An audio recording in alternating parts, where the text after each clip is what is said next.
Bueno, hemos llegado ya al momento que más estaba yo ansiando y es hablar de música y moda. Tantas cosas que no me quiero dejar por el camino que es que no quepo en mí. Respaldada con el libro Somewhere Leather, Somewhere Lace y el otro que tengo de Historia Goth, he intentado hacer una especie de fusión entre los dos e intentar dar los máximos contenidos y datos posibles que, como os dije en el anterior capítulo, os servirán para crear vuestra propia concepción de lo que significa la cultura goth. Y en este caso tenemos que empezar con el origen de todo, que fue inicialmente con la música. A lo largo de la historia ya sabéis que música y moda han estado muy unidos. Los intérpretes, los que han creado esa música, los que han también iniciado ciertas tendencias, tanto estética como filosóficamente. Y la cultura goth no va a ser menos. Pero antes de entrar en este tema tenemos que irnos a los orígenes de los orígenes, ¿no? De este rollo más oscuro, y todo comienza, entre otros muchos grupos, sobre todo con Black Sabbath. Cómo empezaron a hacer ese sonido más oscuro, más de la ultratumba. Y fue a causa del uso del tritono prohibido. Esas 3 notas malignas, maliciosas, que habían estado prohibidas desde la Edad Media.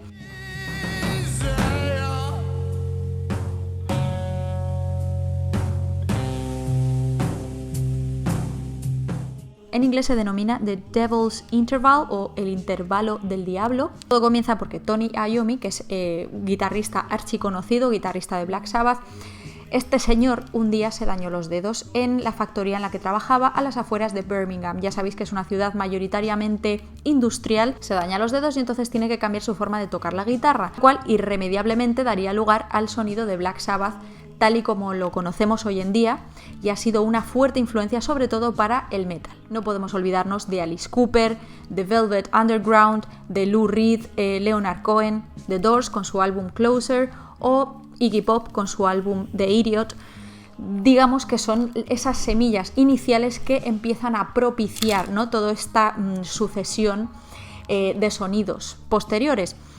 ¿Qué pasa? Que nos podríamos enrollar aquí hablando hasta los orígenes de la prehistoria, pero os estoy dando esas claves, ¿no?, de cómo se pudo originar, cómo pudo darse todo este post-punk, todo este movimiento. Que claro, si nos ponemos, podemos decir que Black Sabbath se llaman así por una película en la que sale Boris Karloff de los años 60 y tal, ¿no? A esto me refiero, que es que si nos ponemos a mirar raíces, no acabamos nunca. Así que os voy a dar unas pinceladas iniciales y luego ya nos metemos de cabeza en materia.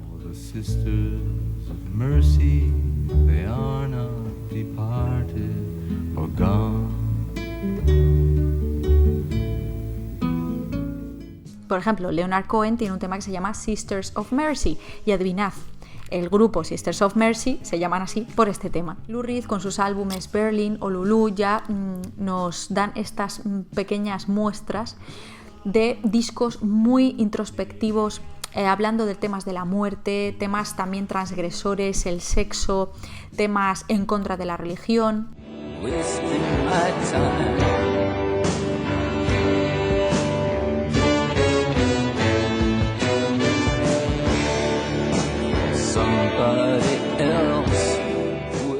Tenemos a Pink Floyd con The Wall, que es un álbum bastante darks. Alice Cooper es también, es que no podemos dejar de hablar de este señor maravilloso. La estética, su filosofía, la forma en la que entraba en escena, con todo tipo de elementos ahí super darks, serpientes, el maquillaje, las vestimentas, el performance. Este hombre podéis escuchar Dead Babies o Sick Things, así como temas representativos. Más cosillas, estos datillos que me encantan a mí, ¿vale? Peter Murphy, que ya sabéis que es el cantante de Bauhaus, hizo un cover de un tema de Iggy Pop que se llama Fun Time.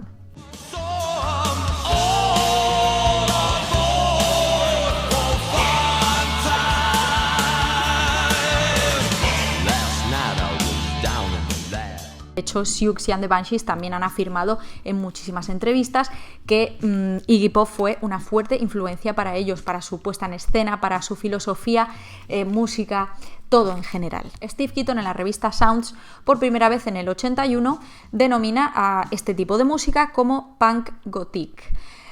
Más tarde hablaremos de cómo el glam y el punk se fusionaron y dieron lugar, ¿no?, a esta serie de acontecimientos, sobre todo musicales, estéticos y filosóficos incluso, que dio lugar a todo este boom goth.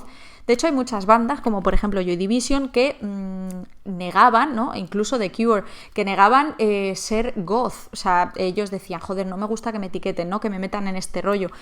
Hice un vídeo sobre el grunge, que os voy a dejar en la cajita de información, y también os comentaba que Soundgarden, Nirvana, Pearl Jam...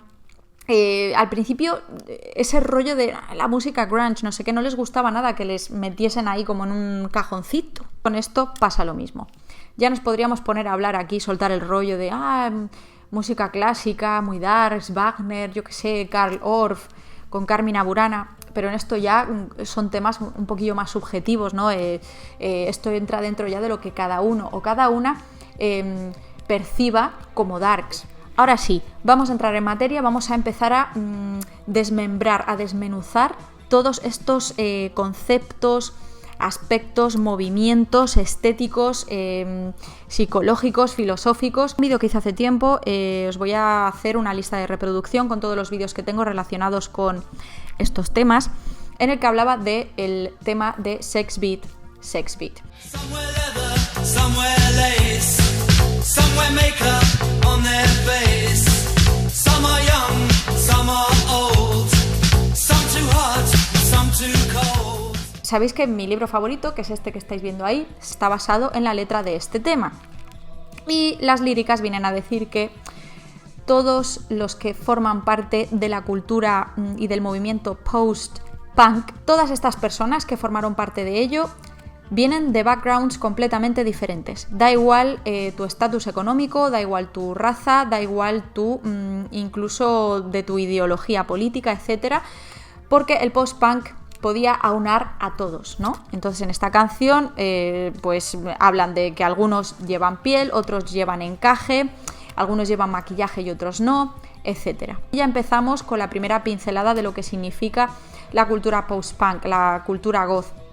Es un movimiento que incluye a todos, a todas, da igual tu orientación sexual. Tenemos una idea un poco errónea y distorsionada de lo que es la cultura goth. Porque es cierto que dentro de este mundillo hay mucha gente elitista. Hay gente que ve que no vistes de negro y que no te maquillas goth y ya te dicen, pues mira, no tienes ni puta idea, eres un poser, etc.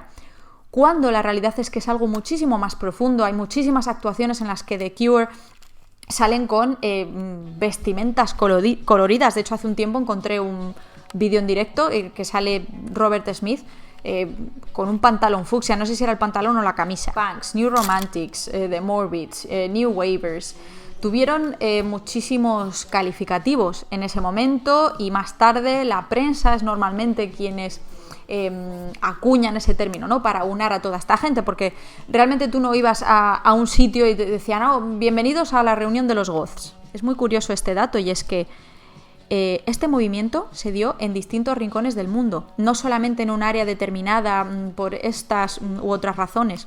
Es cierto que en los años 70 hubo una gran crisis económica en Europa y digamos que se vivían unos tiempos de tristeza, de melancolía, y esto también llevó a que surgiera el movimiento punk, que era un movimiento antisocial, antisistema, rebelde, que se rebelaba contra lo establecido, sobre todo a nivel político. Era la emancipación de la clase obrera, era la independencia del gobierno, la independencia de lo que el Estado te está dictando. Hablar de los New Romantics en este caso es primordial, esencial, entonces debería dedicar un vídeo entero sobre los New Romantics, hablar de sus orígenes, de cómo empezó todo, que es una maravilla. David Bowie estará presente muchísimo con todo el tema del glam rock, de cómo este influenció fuertemente a lo que os voy a explicar en unos momentillos. Todo esto en un libro que me estoy estudiando en estos momentos para poder haceros el vídeo en el futuro. Así que tened esto en cuenta.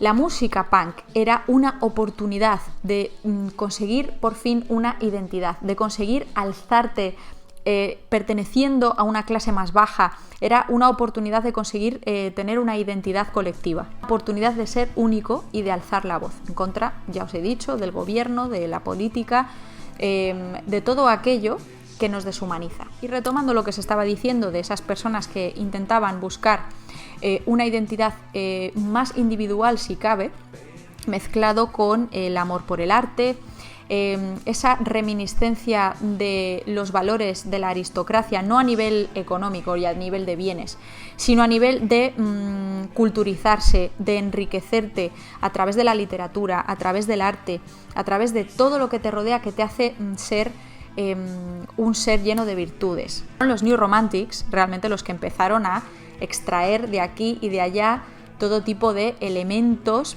influencias que fueron conformando su estética exterior. Empezó todo de una manera extremadamente refinada, o sea, tu maquillaje, tu aspecto exterior era primordial. Tenías que intentar destacar sobre el resto, que surgieran conversaciones sobre ti, que te viesen desde el fondo de la sala, ¿no? Desde el fondo del pub y la gente dijera, madre mía, qué estilazo, me encanta su rollo, qué estilo propio tan guapo, ¿verdad? Que se mantiene gracias al punk esa esencia antinormativa y rompedora. Decían que los punks no se culturizaban tanto, no se preocupaban tanto de ir más allá, ¿no? De enriquecerte a nivel humano. De hecho, se denominaban como más profundos y juiciosos en comparación con los punks. En un inicio era difícil diferenciarles estéticamente, pero la música empieza a derivar, ¿no? Empieza a investigar otros derroteros. Es verdad que la irrupción tecnológica, los sintetizadores, baterías electrónicas, empiezan a experimentar con la música y esto lleva irremediablemente también a una fusión total con este movimiento estético. Y es aproximadamente en el 78-79 cuando se empiezan a vislumbrar estas primeras pinceladas, ¿no? Estas primeras bandas que marcarían ya un antes y un después y marcarían todo un estilo. Es difícil decir quién empezó, era un cambio latente, estaba en constante evolución, entonces no hubo alguien que tú dijeses, hostia, mira, pues este fue justo el inicio de los inicios. Los teclados y la estética en escena, todo esto venía del glam rock. En los 70 esa combinación de la estética futurista, del rock and roll, gracias a personajes como David Bowie e incluso John Waters. Ya sabéis que hablamos de él en el vídeo de Divine, que sé que muchos y muchas no lo habéis visto, así que también recomendado. Esa androginia, exceso, teatralidad, dramatismo, todo esto en conjunto, todos estos eran pilares fundamentales de este movimiento que estaba empezando a gestarse. Tenías que vestirte para lucirte. Era un remember del glamour de ese viejo Hollywood, caras pálidas, prendas victorianas mezcladas con diferentes estilos, ropa de segunda mano que intentabas customizar a tu gusto para destacar entre el resto, porque una de las principales máximas de este movimiento fue ir en contra de lo convencional, de producir shock, de provocar.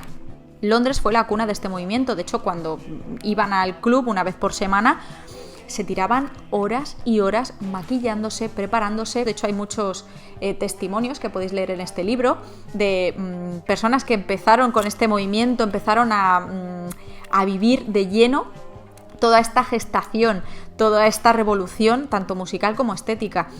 Y cuentan cómo se tiraban 5 o 6 horas maquillándose y preparándose para ir luego al club, compartir impresiones, recomendar bandas, simplemente ir como un maniquí enseñando tu estética, tu look a todo el mundo, y no podías permitirte el lujo de ser menos que nadie. Tú tenías que ir ahí con las pintas máximas de la vida del señor. La música igual tenía que ser diferente a ese pop feliz y maravilloso, a ese hola hippie de todo es maravilloso y todo es genial. Las letras oscuras y depresivas, las melodías atmosféricas. Ya os he dicho antes que la irrupción de los sintetizadores, experimentación sonora con ecos, incluso con sonidos de sierras, sonidos ambientales, como si fuera una película de terror. Todos estos elementos empezaron a conformar la era post-punk.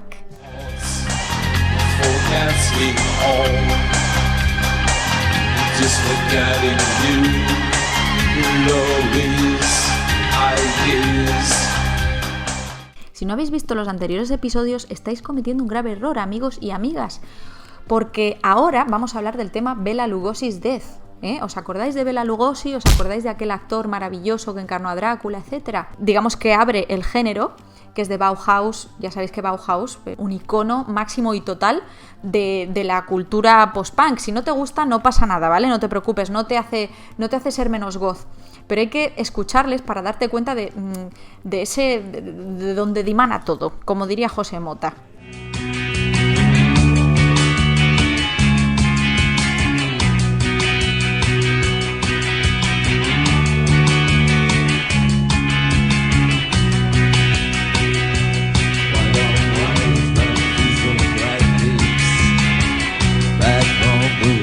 Fusión de lo antirreligioso, lo sexual, melodías oscuras, la estética en escena. Bauhaus vestían de negro. Voy a hacer una lista de reproducción exclusiva para apoyar este capítulo, así que no os preocupéis, no andéis apuntando ni nada porque vais a tener ahí todas estas bandas. También tenemos que echar la vista atrás, cine de terror, pues sabéis que eran temas que no se habían atrevido a sacar antes, ¿no? A temas lúgubres, temas como la muerte, ¿no? Que está siempre así como prohibido. Oh, Dios mío, ¿cómo vamos a hablar de esto? De hecho, aquí tengo una frase de Peter Murphy, que ya sabéis que es el cantante de Bauhaus, y tenemos aquí unas líricas que definen perfectamente los cambios que se estaban produciendo, ¿no? While the thing I am becomes something else, mientras lo que soy se convierte en algo más, part character, part sensation, una parte de personaje y una parte de sensación.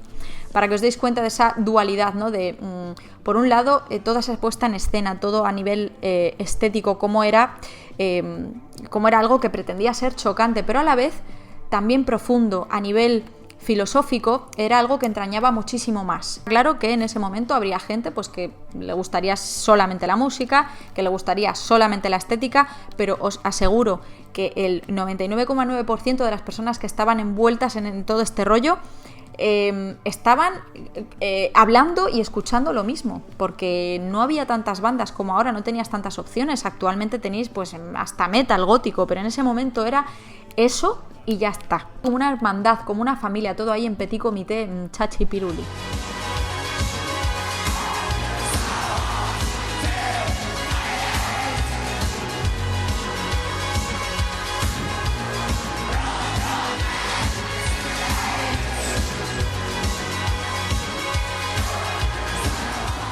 Bandas como Skinny Puppy, Severed Heads, Clan of Simox, tenéis ejemplos claros de experimentación musical en su máximo exponente. En esos momentos ya la gente empieza a preguntarse, bueno, what is happening? ¿Qué es esto? ¿Qué significa? ¿Qué somos? Muchísima reverberación, eco. De hecho, el tema A Forest de The Cure lo demuestra muy bien.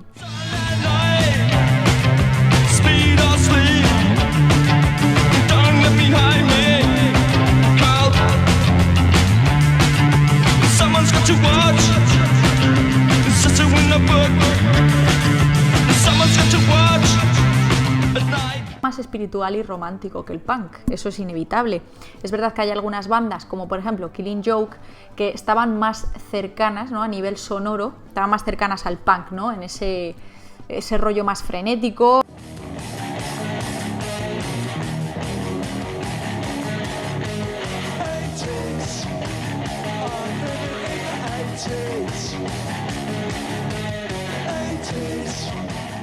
El post-punk se introdujo esta percusión tribal. De hecho, hay mucha gente que escucha, me acuerdo cuando hice el 20 Songs Tag de música goth y mucha gente me decía, ¿eso no son canciones goth? Y yo flipaba y decía, madre mía, la desinformación que hay. Vamos a hacer aquí un pequeño paréntesis. Os he dicho antes, en todos los rincones del mundo, incluso en Japón ahí, o sea, se estaba viviendo lo mismo. Las bandas de aquella época, de principios de los 80, también tenían todas estas características a nivel sonoro. ¿Habéis pensado en Europa del Este, no? Joder, ¿qué está pasando? ¿Qué estaba pasando por ahí? Estaba prohibidísimo, pero aún así ocurría en el mercado negro, se compartían vinilos. En Helsinki, en Finlandia, fue donde se abrió el primer Batcave. ¿A qué esto no lo sabíais? Yo tampoco, lo descubrí hace 3 días y flipé en colores. Había una represión policial tremenda, o sea, realmente vestirte de negro, maquillarte y tal, con todas estas pintas, pues que estaba prohibidísimo. Hello.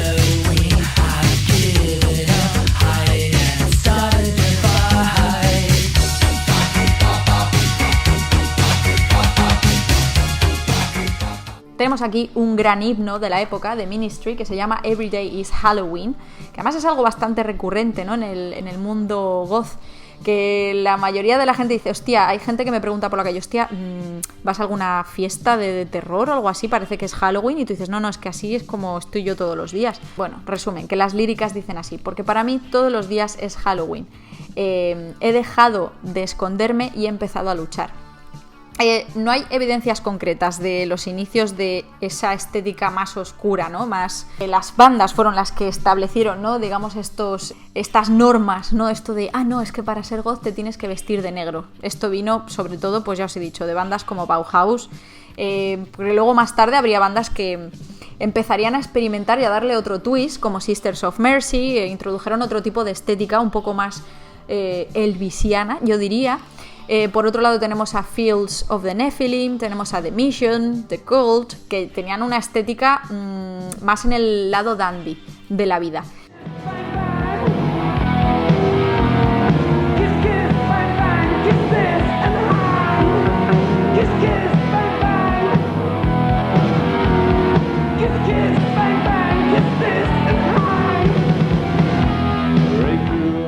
A Specimen o a Zero Le Crash, que introdujeron elementos de películas de terror. Y cuando digo elementos de películas de terror es que pequeñas frases o a nivel de escenografía también metían pues cosillas aquí y allá, ¿no? Que parecía que estaban en un escenario propios pues de estas películas que os expliqué en el episodio anterior. Unían el acto con la estética y con las letras. Era el performance completo. ¿Qué consecuencias ha habido ya más mainstream, más actuales? Bueno, pues tenéis a Marilyn Manson como ejemplo clarísimo, ¿no? Ya os expliqué la vida de este señor en La vida de Brian, que es el título del vídeo que le dediqué. Y aquí otro dato gracioso. Dr. Avalanche es un miembro de Sisters of Mercy. Bueno, pues resulta que no es un miembro real. O sea, la batería electrónica era tan esencial en la banda que le pusieron un nombre como si fuera un miembro más. Esta es la era dorada del goth. En su máximo apogeo. La Batcave fue el centro neurálgico en Londres, que estaba en Soho, que fue el punto de encuentro de todas estas gentes, ¿no? que les unía esta pasión por este tipo de música, sobre todo por el tipo de música y luego también por la estética. Los New Romantics, digamos que fue como ese inicio estético. Y en la Batcave ya era todo como más, venga, nos vestimos todos de negro, vamos con nuestro mohawk, ¿no? Que es la cresta grandota, con los lados rapados. Luego vamos a explicar punto por punto todos los elementos estéticos que caracterizan a un goth old school. Bailabas contigo mismo, era un baile más individual, ¿vale? Estabas ensimismado. El pogo viene heredado del punk, o sea que también pues se bailaba, ¿no? Empujándose unos a otros, pero en general era un baile muy individualizado. Estás tú contigo mismo en tu trance ahí haciendo como tus movimientos. Hay vídeos muy graciosos por internet de youtubers góticos que os enseñan los diferentes estilos que hay dentro de este tema. Ya a finales de los 80 esto empieza ya a dividirse, empieza todo a derivar en otros estilos.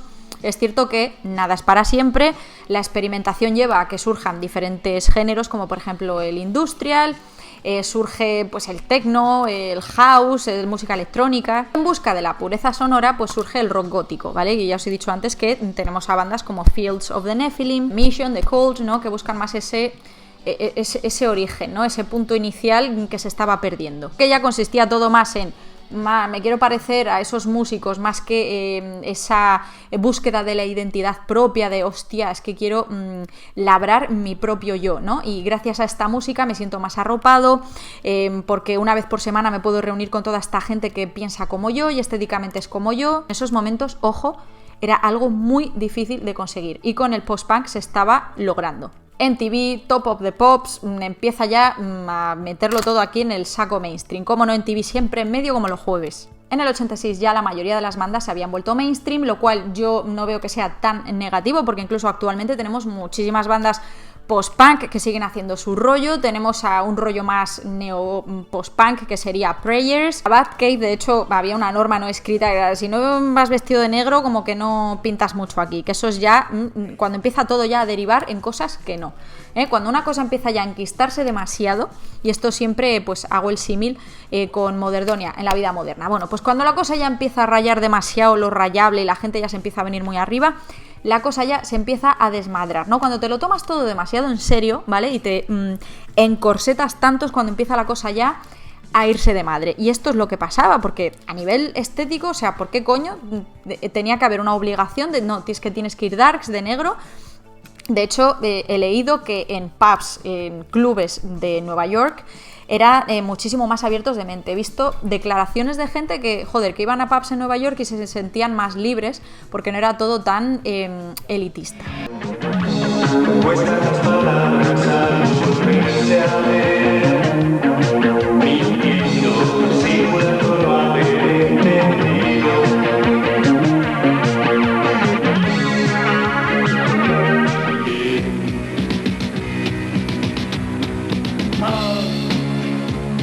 Noto que algo se mueve en la oscuridad.